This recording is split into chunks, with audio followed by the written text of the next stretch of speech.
The turkey sat golden and untouched at the center of the table while Dad stood with a rolled-up blueprint, his reading glasses perched on his nose.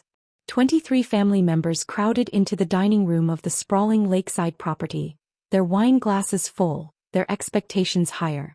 I sat between Aunt Carol and my younger cousin Devon, watching Dad smooth the blueprint across the table, pushing aside Mom's carefully arranged centerpiece.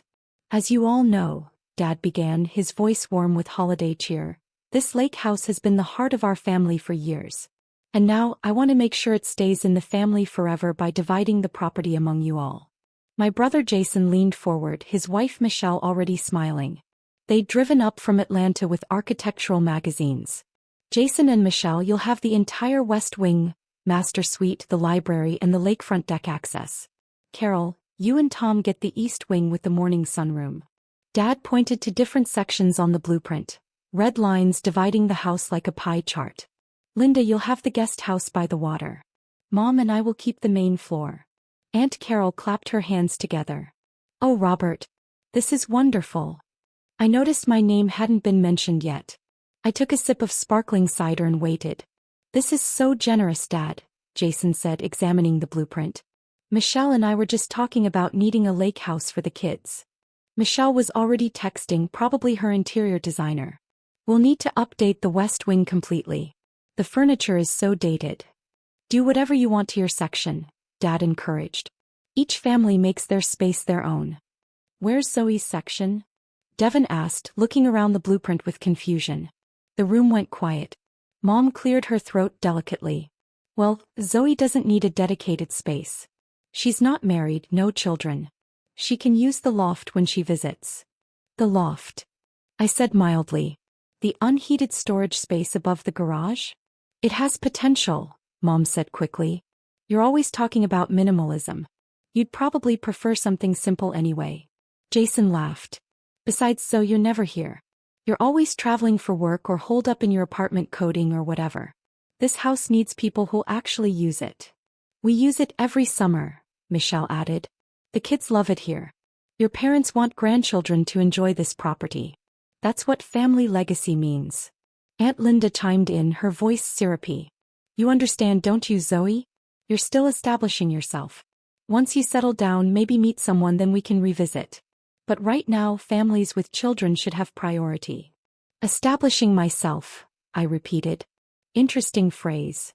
Uncle Tom nodded sagely. It's about being practical. You're what, 28? Still renting downtown? You're not at the stage where you need a lake house wing. I'm 31, I said quietly. And I don't rent. But no one was listening. Dad had moved on to discussing renovation budgets, and Jason was FaceTiming his kids to show them their new lake house. Michelle had pulled out paint swatches. The doorbell rang. Mom frowned. Who could that be? We're not expecting anyone else. I'll get it, I said, standing. I opened the front door to find Margaret Chin, the HOA president, standing on the porch in a red wool coat, holding a leather portfolio. Behind her was Thomas Wright, the neighborhood's real estate attorney. Margaret, I said warmly. Merry Christmas. Thank you for coming. Merry Christmas, Zoe, Margaret replied, her expression professional. I'm sorry to interrupt your family gathering, but you said this was time sensitive. It is. Please come in. I led them into the dining room where my family looked up in confusion. The blueprint still lay spread across the table, red lines dividing up the property. Everyone, I said clearly, this is Margaret Chin, our HOA president. And Thomas Wright, he specializes in property law. Dad stood, extending his hand with forced politeness. I'm Robert Brennan. I'm not sure why the HOA is here on Christmas, but I asked them to come, I interrupted, because there's been a significant misunderstanding that needs to be addressed immediately. Jason's eyes narrowed. What misunderstanding? Margaret opened her portfolio, pulling out official documents with stamps and seals. Mr. Brennan, I understand you've just announced a plan to divide this property among multiple family members? That's right, Dad said, confusion in his voice. It's a family arrangement. I don't see how that concerns the HOA. It concerns us, Thomas Wright said, stepping forward, because the person you're distributing portions to isn't the current owner of this property. The Christmas music suddenly seemed too loud. Someone turned it off. What are you talking about? Mom's voice came out strained. Robert has owned this house for 15 years. Actually, Margaret said, consulting her documents, Robert Brennan sold this property 4 years ago. The current owner, as registered with the HOA and county records, is Zoe Brennan. You could have heard a pine needle drop. Jason's face went pale. That's impossible. I assure you it's not. Thomas Wright pulled out his own documents. I processed the sale myself in December 2021. Ms. Brennan purchased this property outright. The house, the guest house, the entire 2.3-acre lot, for $1.8 million. Michelle's phone clattered onto the table. Zoe doesn't have that kind of money. Actually, I said quietly, I do. I'm a senior software engineer at Cloud Secure Systems. My current salary is $340,000 annually, not including stock options and bonuses. I've also earned substantial income from 3 patents in cybersecurity architecture. The silence was deafening. 4 years ago, I continued, Dad called me in a panic. He'd taken out a second mortgage to invest in a friend's startup. The startup failed. He was facing foreclosure, bankruptcy. So I bought it. I paid off his mortgages, his debts, everything. I purchased the property outright and put it in my name. Dad asked me to keep it quiet. He was embarrassed. Dad had sunk back into his chair, his face ashen. For 4 years, I continued, I've paid every property tax bill, every HOA fee, every maintenance cost. I've covered the insurance, the utilities, the landscaping. Last year's roof replacement? That was $47,000. I paid it. Aunt Linda had gone completely white. But Robert said he owned it. He said he was dividing it among the family. He said that about my property, I said. Without asking me. Without even acknowledging I exist as anything other than someone to give the unheated storage loft to. Margaret cleared her throat. Ms. Brennan contacted me 3 days ago when she learned about today's announcement. She wanted official HOA representation present to clarify the ownership situation. Thomas Wright opened another folder. Ms. Brennan is the sole legal owner of this property. Any division, any renovation, any occupancy arrangement requires her explicit approval. The document your father created, he gestured at the blueprint, has no legal standing whatsoever. Uncle Tom found his voice. This is a family matter. Surely we can work something out. Zoe, you're not going to throw your family out on Christmas. I'm not throwing anyone out, I said calmly. I'm clarifying who owns what.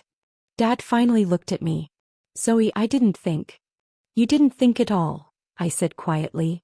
You called me 4 years ago crying about losing everything. I liquidated investments, I used my savings, I bought this house to save you. And tonight you divided up my property like I don't exist. We didn't know. Michelle protested. You didn't ask, I countered. You saw me sitting here alone, no section on the blueprint, and nobody questioned it. Jason, you literally said I don't use this house. I own it. Where did you think you were staying every summer? Jason had no answer. And the loft, I continued, turning to Mom. The unheated storage space. That's what you think I deserve. While Jason gets the entire west wing of my house. Mom's mascara was running now. You never told us. Dad asked me not to, I said. He wanted to save face. So I stayed quiet. I let you all enjoy summers here, holidays here, without ever mentioning that you were guests in my home. And this is how you repay that, by carving up my property without including me at all. Margaret stepped forward. Ms. Brennan, you mentioned you wanted to discuss new arrangements? Yes. I pulled out my own folder. Thomas helped me draft these. I spread out new documents across the table, covering Dad's useless blueprint. Effective January 1st, I said, this property will operate under formal rental agreements. Dad and Mom, your agreement is for the main floor only. Rent is $3,000 monthly below market rate. Jason and Michelle, if you want the west wing, it's $2,500 monthly. East wing for Carol and Tom, same price. Guest house for Linda, $1,800. Aunt Carol's wine glass tipped over, red spreading across the white tablecloth. No one moved to stop it. Rental agreements? Dad whispered. Zoe, this is the family house. It's my house, I corrected. And I've been subsidizing all of you for 4 years. If you want to continue using it, these are the terms. All agreements include a clause that I can terminate with 60 days' notice. You can't be serious, Jason said, his voice weak. I'm extremely serious. Thomas, show them Clause 7. Thomas flipped to a page. Clause 7 states that any unauthorized renovations, any property damage, or any attempt to claim ownership will result in immediate eviction and potential legal action. Michelle was reading her copy, her face pale. This says we're responsible for our own utilities and must maintain property insurance. Correct, I said. Welcome to being an actual tenant instead of a freeloader. This is insane. Uncle Tom slammed his hand on the table.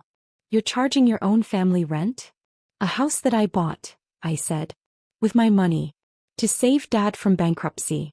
While you all assumed I was some struggling techie who didn't deserve a real bedroom. Margaret was gathering her documents. Ms. Brennan, the HOA fully supports your rights as the property owner. If any family members contest this, we have all documentation ready. That won't be necessary, I said, keeping my eyes on Dad. Will it? Dad looked broken. I never meant. I thought I was doing something good. By excluding me? By giving me the storage loft. Jason was staring at his rental agreement. We can't afford $2,500 a month just for summers and holidays. Then don't use the space, I said simply. The west wing will remain locked. I'm considering converting it into a private office anyway. Your office. Michelle's voice was shrill. You're going to turn the master suite into an office? It's my master suite in my house, I said patiently. I can turn it into whatever I want. Thomas Wright was gathering his documents. The rental agreements are available for signing any time in the next 2 weeks. After that, Ms. Brennan will make alternative arrangements. Alternative arrangements? Aunt Carol looked panicked. It means, Margaret said, that if the family isn't interested in renting, Ms. Brennan has other options. The HOA has already received 3 inquiries from families interested in long-term lakeside rentals at market rate, which is substantially higher than what's being offered here. Jason stood abruptly. I need air. He walked out onto the deck, Michelle following. Aunt Linda was crying. This isn't how Christmas is supposed to go. No, I agreed. It's supposed to be about family, about caring for each other. Instead, I got the storage loft while you all divided up my property. After Margaret and Thomas left, the dining room felt cold despite the fireplace. The turkey sat uncarved. Presents lay unopened under the tree. Dad finally looked up. What do you want me to tell people? Everyone saw the blueprint. Tell them the truth, I said. That you made a mistake. That the house isn't yours. That your daughter, the one you thought wasn't established enough, actually owns everything you almost lost. Mom approached. Can we talk? Privately. In the study, she said simply, I'm sorry. You're right. We took you for granted. Jason broadcasts his mediocre success because he needs validation, I said bluntly. I don't post because I don't need it. I'm done being invisible, Mom. The rental agreement, she said carefully. Can we negotiate? No. The terms are fair. Sign it or don't. But you should know. I'm considering selling the property entirely. Mom's face went white. You wouldn't. Why not? What's keeping me here?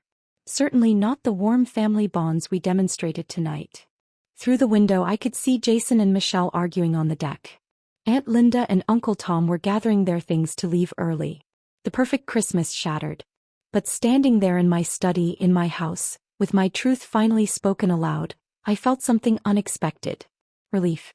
For 4 years I'd carried the weight of Dad's secret. I'd watched my family take and take, never acknowledging what I'd given. I'd made myself small so Dad could feel big. And tonight he'd tried to give away my house. Sign the agreement, I told Mom. Or don't. But the decision is yours to make. My phone buzzed. Texts from Jason, from Aunt Linda, from Mom. All asking me to reconsider, to be reasonable, to remember family. I turned off my phone. Devon found me in the kitchen. They're all freaking out. Good, he said, raising his water glass. Merry Christmas to actually owning your own stuff. I clinked my glass against his, smiling for the first time all night. Outside, the lake reflected Christmas lights from neighboring houses. But as I sat in my kitchen in my house with my boundaries finally established and my ownership finally acknowledged, I realized something. Their holiday ending early wasn't my fault. It was theirs. And the paperwork proved it. 2 weeks later, I received the signed rental agreements. All of them. Dad and Mom signed first, their signatures shaky but present. Jason and Michelle signed next, though Jason included a note about revisiting terms in 6 months. I threw the note away. The contract had no such provision. Aunt Carol and Uncle Tom declined, citing the cost. Aunt Linda signed but asked for a payment plan, which I denied. The terms were clear. On New Year's Day, I drove back to the lake house alone. The family had scattered. No traditional New Year's brunch, no resolution champagne toast, no group photo by the water. I walked through the silent rooms, my rooms, and felt the weight of 4 years lifting. The west wing stayed locked. I'd already contacted contractors about the office conversion. My phone rang. Jason's name appeared on the screen. I didn't answer. Instead, I opened my laptop and began researching property management companies. If my family wanted to treat this as a business arrangement, I'd run it like one. Professional invoices, late fees, formal inspections. They taught me an important lesson that Christmas. Family isn't about blood or tradition or shared history. It's about respect. And respect, like property ownership, requires proper documentation. I had plenty of both now.